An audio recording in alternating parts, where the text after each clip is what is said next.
I am the Salsa Queen. Oh, are we rolling now? Yeah. Oh, okay.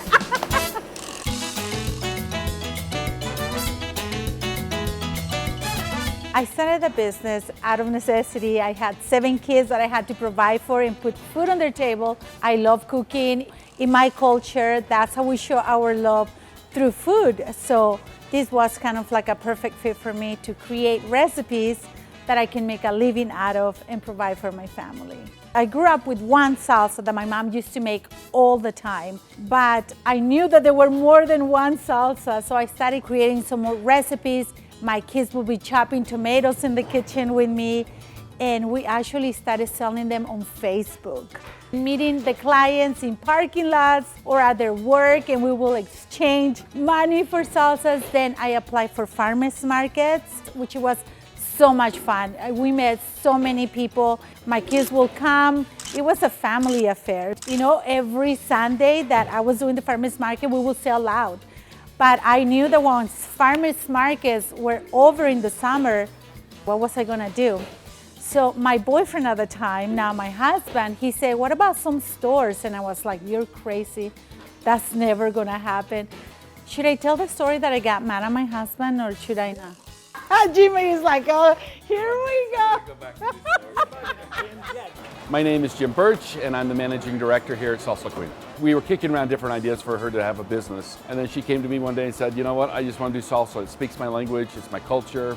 And so I said, fine, let's do salsa. But I've been involved with Salsa Queen from day one. When we were coming up with the name and the branding, my husband now, he said, what about Salsa Queen? No, I can't remember why. I think I was listening to ABBA and the Dancing Queen song. And for whatever reason, I came home and said, you know what?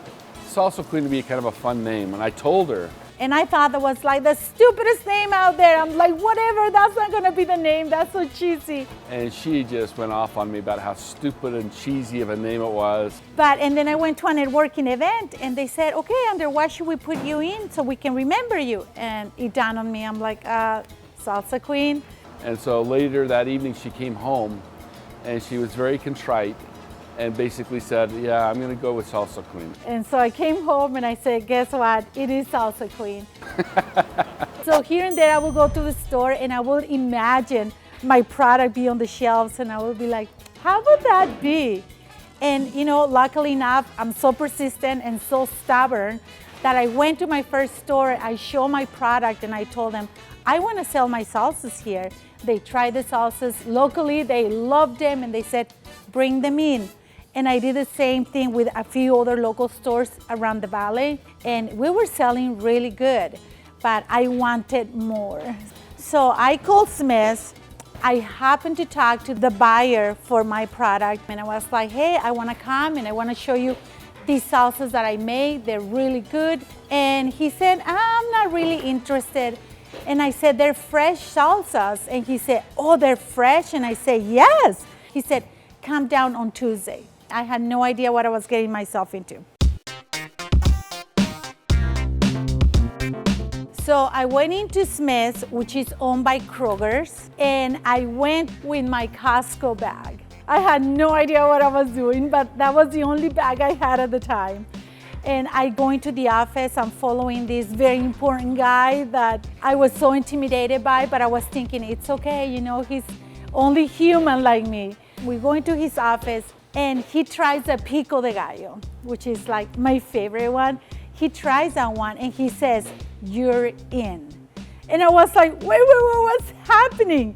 And within no more than 5 minutes, there were like 15 people in the office trying the salsas. And he's like, okay, you better hire more people besides your kids.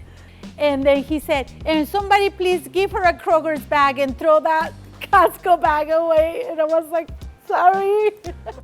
He sent me with his admin, and the admin said, in 17 years that I have worked here, this has never happened. People die to be on your spot. They take years for them to get into Kroger's. So you better take care of your spot. At that point, I realized what I had got myself into, and it was the beginning of our success story. I'm Chef Brian. I am the chef for Salsa Queen. The recipes are definitely scaling up the bigger we get.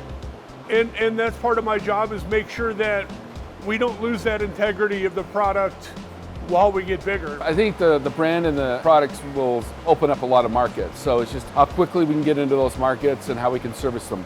So after my meeting with Kroger's, I went to Associated Food, and luckily they said yes. And I was like, what am I going to do now? You know, I have two huge corporations that want our salsa. The brand, the stories, the products, and the way that we get people to sample, that's really our value add. And so we're just gonna take that model and scale it up across the country. So they brought us in, and you know, we are in over 100 stores from St. George all the way to Boise.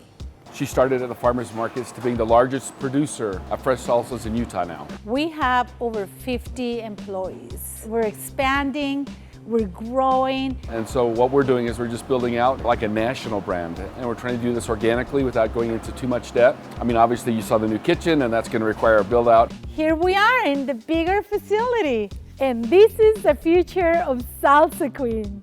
But I could not do this without these amazing people behind me, that they do such an amazing job, and of course, all the people that they buy our product.